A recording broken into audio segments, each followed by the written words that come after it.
Phone మనకు మంత్రదండం, అన్నింటికీ బ్రహ్మాస్త్రం.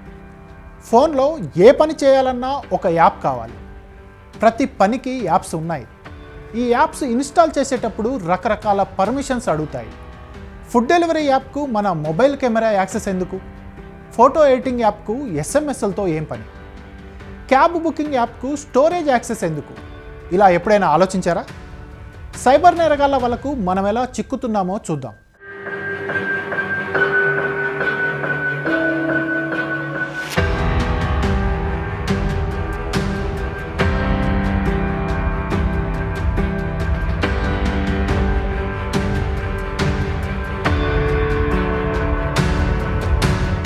చాలామంది తెలియక ఏం చేస్తారంటే, ఒక యాప్ని ఇన్స్టలేషన్ చేసినప్పుడు ప్రొసీజర్స్ ఉంటాయి.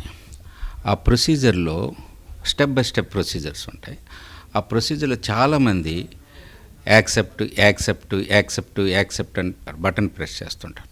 చాలా జాగ్రత్తగా చూసుకొని అది బటన్ ప్రెస్ చేయవలసిన పని ఉంటుంది. ఆండ్రాయిడ్ ఫోన్ల కోసం కొన్ని యాప్లు, యాపిల్ ఫోన్ల కోసం మరికొన్ని, ఇలా లెక్కలేనన్ని యాప్లు ఉన్నాయి.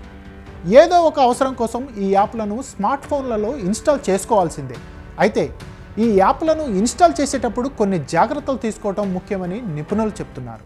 మొట్టమొదటిది కెమెరా, రెండవది ఎస్ఎంఎస్, మూడవది లొకేషన్, తర్వాత కాల్ లాగ్స్, తర్వాత కాంటాక్ట్స్, తర్వాత నోటిఫికేషన్ పర్మిషన్. ఎందుకు అంటే వాట్సాప్ అన్నది మెసేజెస్ ఎన్క్రిప్ట్ అయినప్పటికీ కూడా నోటిఫికేషన్స్లో నుంచి కూడా వాట్సాప్ మెసేజ్ని లాగేస్తాయి నోటిఫికేషన్ పర్మిషన్స్ తీసుకుంటే. అలాగే యాక్సెసిబిలిటీ, ఇలాగా మీరు కొన్ని ఇంపార్టెంట్ పర్మిషన్స్ ఎవరికి ఇవ్వకుండా ఉంటాయి. Storage, call logs, SMS, location, notifications, accessibility, ఇలాంటి పర్మిషన్స్ మీరు ఎవరికైనా ఏ అప్లికేషన్కి ఇవ్వకుండా ఉండటం ఉత్తమం. ఫోన్లలో మనం ఇచ్చే పర్మిషన్స్తో సైబర్ నేరగాళ్ళు పండగ చేసుకుంటారు. మీ కష్టార్జితం అంతా ఊడ్చేస్తారు. సైబర్ నేరస్తులు ఉంటారు. మనం పెర్మిషన్ ఇవ్వడం వల్ల వాళ్ళు మనం ఏం చేస్తున్నామో బయట నుంచి వాళ్ళు చూస్తారు. మన ప్రైవసీకి ప్రాబ్లం వస్తుంది. అక్కడ చాలా జాగ్రత్తగా ప్రికాషన్ తీసుకోవాల్సిన పని ఉంటుంది. ఈ జీపీఎస్ లొకేషన్ పర్మిషన్ ఆల్సో చాలా ఇంపార్టెంట్ అండి. ఎందుకంటే కొంత నేరస్తులు మన ఉనికి కూడా తెలుసుకొని వాళ్ళు చేయవలసిన సైబర్ నేరాలు చేయడానికి ఆస్కారాలు ఉంటాయి. వాట్సాప్లలో వచ్చే లింక్స్ ముందు వెనక ఆలోచించుకోకుండా క్లిక్ చేసి చాలామంది కోరి కష్టాలు కొని తెచ్చుకుంటారు. ప్రైవసీ కాస్త పబ్లిక్ అవుతుంది. సమాచారం అంతా సైబర్ నేరగాళ్ల చేతుల్లోకి వెళ్తుంది. మీకు చాలామంది ఈ మధ్య మీరు సైబర్ నేరస్తులు కొన్ని లింకులు పంపిస్తుంటారు. మనం ఆ లింక్ చాలా జాగ్రత్తగా చదివి ప్రెస్ చేయవలసి ఉంటుంది.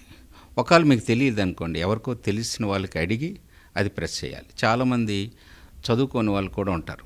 వాళ్ళు ఏం చేస్తుంటారంటే ఏదో వచ్చింది కదా అని వాళ్ళని ఆ లింక్ని ప్రెస్ చేస్తారు. దానివల్ల ఏంటంటే మన మొబైల్లో ఉన్న డేటా అంతటిని వాళ్ళు రిట్రీవ్ చేస్తారు. చేయడం వల్ల మనం ఏమేమి ఆపరేషన్ చేస్తున్నామో మొబైల్తో, మనం ఏమేమి పనులు చేస్తున్నాం, ఎవ్రీథింగ్ దే విల్ వాచ్. ఈ విధంగా మన ప్రైవసీకి చాలా ప్రాబ్లం వస్తుంది. చాలామంది బంధువులు, స్నేహితులు లింక్స్ షేర్ చేశారని వాటిని గుడ్డిగా నమ్మేస్తుంటారు. ముఖ్యంగా ఏపీకే ఫైల్స్ విషయంలో చాలా జాగ్రత్త అవసరం. మన వాళ్ళే కదా అని మీరు ఆ లింక్స్ క్లిక్ చేశారో ఇక అంతే సంగతులు. తూర్పుకి తిరిగి దండం పెట్టడమే. ఇది ఇన్స్టాల్ చేసుకోండి, మీకు 100 రూపాయలు, నాకు 100 రూపాయలు అని చెప్పి ఎవరో ఫ్రెండ్ పంపిస్తాడు ఒక లింక్. ఆ అప్లికేషన్ 100 రూపాయలు వస్తాయి కదా అని చెప్పి మనం ఇన్స్టాల్ చేసుకుంటే మన మొబైల్లో ఉన్న డేటా అంతా కూడా కేవలం ఆ 100 రూపాయల వల్ల వేరే వాళ్ళకి వెళ్ళిపోతుంది. వాట్సాప్లో ఫ్రెండ్స్ గ్రూపుల్లో ఎస్బీఐ అనే పేరుతోటి, ఐసిఐసిఐ అనే పేరుతోటి, ఎస్బీఐ రివార్డ్స్ అనే పేరుతోటి, ఇలాంటి పేర్లతోటి ఏపీకేలు వస్తుంటాయి. సరదాకి కూడా ఆ అప్లికేషన్స్ మనం ఓపెన్ చేయకూడదు. అది ఏ పేరుతో ఉన్నప్పటికీ కూడా ఆ ఏపీకేస్ గ్రూపుల్లో వచ్చినంత మాత్రాన మనం ఓపెన్ చేయకూడదు. ఎందుకంటే ఆల్రెడీ హ్యాక్ అయిపోతే ఆ హ్యాక్డ్ మొబైల్లో నుంచి తనకు తానే పంపించుకుంటుంటుంది. వీటిని వామ్స్ అని పిలుస్తారు. ఈ ఏపీకేస్ ఇలా తనకు తానే స్ప్రెడ్ అయిపోతూ ఉంటుంది. వనరబుల్ డివైస్ తర్వాత ఇంకొక వనరబుల్ డివైస్ ఇలా స్ప్రెడ్ అయిపోతూ ఉంటుందన్నమాట. సో గ్రూపుల్లో వచ్చే ఎలాంటి ఏపీకేస్ని మనం ఇన్స్టాల్ చేయకూడదు. సైబర్ నేరగాళ్ల పని చాలా సులువు కావడానికి, మన ఖాతాలు ఖాళీ కావడానికి మనం చేసే చిన్న చిన్న తప్పులే కారణం. యాప్స్ ఇన్స్టాల్ చేసేటప్పుడు కాస్త అజాగ్రత్తగా ఉన్న చేటే. మీరు ఎస్ఎంఎస్ అనే ఒక పర్మిషన్ అప్లికేషన్ తీసుకుంటే మీకే తెలియకుండా మీకు సంబంధించిన ఫోన్పేని, గూగుల్ పేని వేరే దాంట్లో యాక్టివేట్ చేయడానికి అవకాశం ఉంటుంది. ఎందుకంటే మీకు యూపీఐ అనేది ఎలా రికగ్నైజ్ చేస్తుంది, మన మొబైల్లో నుంచి ఒక యూనిక్ కోడ్ బ్యాంక్ సర్వర్కి వెళ్తుంది. ఈ ఎస్ఎంఎస్ పర్మిషన్ ఎప్పుడైతే మీరు గ్రాంట్ చేశారో ఆటోమేటిక్గా మనకే తెలియకుండా ఈ అప్లికేషన్ మన మొబైల్ నెంబర్ నుంచి ఒక యూనిక్ కోడ్ అన్నది బ్యాంక్ సర్వర్కి పంపిస్తుంది. అప్పుడు మన గూగుల్ పే లేదా ఫోన్పే వేరే వాళ్ళ దగ్గర యాక్టివేట్ అవ్వడానికి అవకాశం ఉంటుంది. ఒక్క ఎస్ఎంఎస్ పర్మిషన్ తోటి మన బ్యాంక్ అకౌంట్ మొత్తాన్ని కూడా ఖాళీ చేయగలుగుతాం.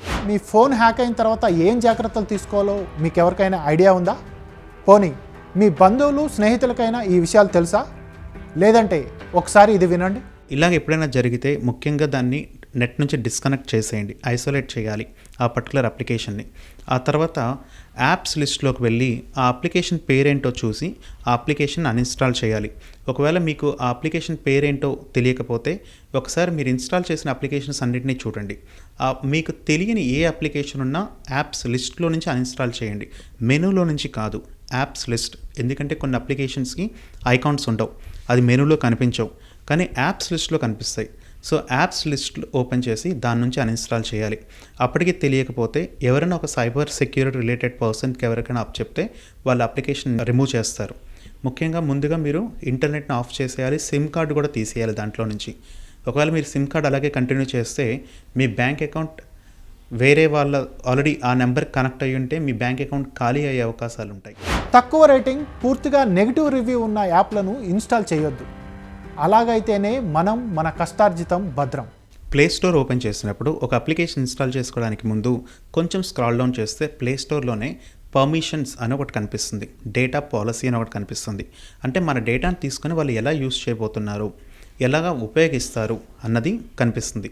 సో ఇన్స్టాల్ చేయడానికి ముందుగానే ఈ పర్మిషన్స్ ప్లే స్టోర్లోనే కనిపిస్తుంది. దానిలో మనం చెక్ చేసుకొని నో పర్మిషన్స్ రిక్వైర్డ్ అని ఉంటే మీరు ఉపయోగించుకోవచ్చు. లేదు ఎస్ఎంఎస్ కానీ కాంటాక్ట్స్ కానీ తీసుకుంటుంటే మళ్ళీ ఆలోచించాలి. ఇన్ని చేశాక కూడా యాప్లను ఎప్పటికప్పుడు అప్డేట్ చేస్తూ ఉండటం సురక్షితం. మీకందరికీ మరో సూచన: పబ్లిక్ వైఫై నెట్వర్క్లతో యాప్లు ఇన్స్టాల్ చేయొద్దు. ట్రాన్సాక్షన్స్ జోలికి అసలే పోవద్దు.